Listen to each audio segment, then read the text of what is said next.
మన పవన్ కళ్యాణ్ గారు serious politician కాదంట. ఈ మాట మన కేసీఆర్ గారి కూతురు కల్వకుంట్ల కవిత గారు ఒక చిన్న యూట్యూబ్ ఇంటర్వ్యూలో ఒకడుతోంది. సరే మేడం, మీరు చెప్పినట్టే పవన్ కళ్యాణ్ గారు సీరియస్ పొలిటీషియన్ కాదు. మీ దృష్టిలో సీరియస్ పొలిటీషియన్ అంటే ఎవరో తెలుసా? లిక్కర్ మాఫియాలో దొరికిపోయిన వాళ్ళు మీకు సీరియస్ పొలిటీషియన్, ఈడీ కేసుల్లో ఇరుక్కున్నోళ్ళు మీకు సీరియస్ పొలిటీషియన్, అంతేకాకుండా 16 నెలలు జైల్లో చిప్పకూడు తిన్న వాళ్ళు మీకు సీరియస్ పొలిటీషియన్, అంతేకాకుండా అవినీతి చేసి ప్రజల సొమ్ముని అడ్డంగా దొబ్బేసి కోట్లకు కోట్లు నొక్కేసిన వాళ్ళు మీకు serious politician. But Pawan Kalyan గారికి ఇవేవి తెలియదు కదా, ప్రజల్ని మోసం చేయడం తెలియదు కదా, ప్రజల నుంచి లాక్కోవడం తెలియదు కదా, ఆయన డబ్బులుంటే ఇంకా పంచి పెడతాడు, అది మాత్రమే పవన్ కళ్యాణ్ గారికి తెలుసు కదా. అందుకని పవన్ కళ్యాణ్ గారు సీరియస్ పొలిటీషియన్స్ కాదు మీకు, అంతేనా?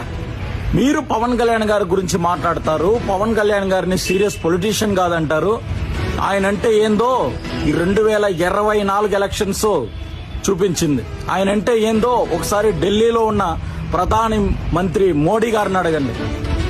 ఏ పవన్ నహీ హే ఆంధీ హే అన్నారు, అంటే పవన్ అంటే ఒక తుఫాన్ అనేసి ఒక ప్రధాని అన్నాడు. ఆయన అడగండి ఆయన ఎలాంటి పొలిటీషియన్.